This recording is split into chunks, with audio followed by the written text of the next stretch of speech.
Diary में mark Antony के साथ उनके रिश्ते का वर्णन सबसे भावुक है। एंटनी मेरे जीवन का वह तूफान था जिसे मैंने रोका नहीं। वह सीजर की तरह चालाक नहीं था, लेकिन उसका दिल विशाल था। जब हम नील नदी पर एक साथ नौका पर सवार हुए तो मैंने पहली बार आजादी महसूस की। लेकिन क्लियोपेट्रा यह भी लिखती है कि उनका प्यार हमेशा सत्ता के खेल से बंधा था। मैंने एंटनी को चुना क्योंकि वह रोम का दूसरा सबसे शक्तिशाली पुरुष था। मेरे लिए प्यार और रणनीति एक ही सिक्के के दो पहलू थे। वह अपने बच्चों Caesarion, Alexander Helios, Cleopatra Selene और टॉलेमी फिलाडेल्फ्स के लिए अपनी चिंताओं का भी जिक्र करती हैं। मैं चाहती थी कि मेरे बच्चे मिस्र और रोम के संयुक्त साम्राज्य के वारिस बने, लेकिन मैं जानती थी कि यह सपना खतरनाक है। डायरी में क्लियोपेट्रा की मानवीय कमजोरियों का भी जिक्र है, जो इतिहास में अक्सर अनदेखा किया जाता है। वह लिखती हैं, मैंने कई बार डर महसूस किया। जब ऑक्टेवियन ने मेरे खिलाफ युद्ध की घोषणा की, तो मुझे लगा कि मेरा समय समाप्त हो रहा है।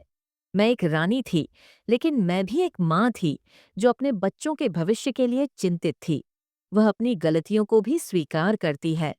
मैंने कई बार जल्दबाजी में फैसले लिए। एंटनी के साथ मेरी विलासिता भरी जीवन शैली ने रोम में मेरे खिलाफ नफरत को बढ़ाया। शायद मैंने बहुत ज्यादा सपने देखे।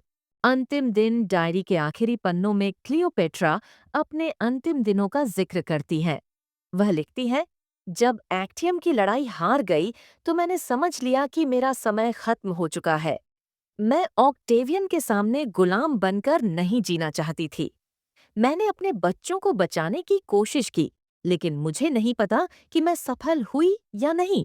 वह अपनी मृत्यु के बारे में रहस्यमयी ढंग से लिखती है। मैंने चुना कि मेरा अंत मेरे तरीके से होगा। सांप मेरे लिए मिस्र की ताकत का प्रतीक था और मैंने उसे अपने अंत का साधन बनाया। डायरी में यह स्पष्ट नहीं है कि क्या उन्होंने वास्तव में सांप से खुद को डसवाया या यह एक प्रतीकात्मक वर्णन था।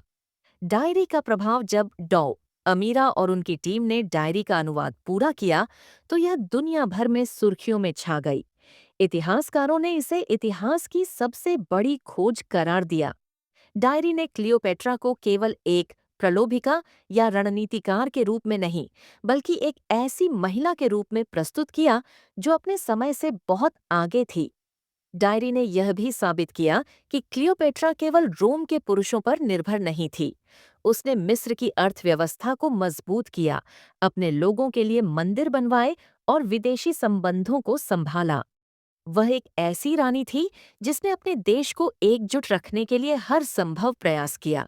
क्लियोपेट्रा की गुप्त डायरी केवल एक ऐतिहासिक दस्तावेज नहीं है, ये एक ऐसी महिला की कहानी है जिसने अपने समय की हर बाधा को पार किया। ये डायरी हमें सिखाती है कि सत्ता, प्रेम और बलिदान एक साथ चलते हैं। आज जब डॉ अमीरा इस डायरी को दुनिया के सामने लाती है, तो यह सवाल उठता है, क्या हम वास्तव में क्लियोपेट्रा को समझ पाए हैं? शायद नहीं, लेकिन उनकी डायरी हमें उनके दिल के करीब ले जाती है और यह अपने आप में एक चमत्कार है।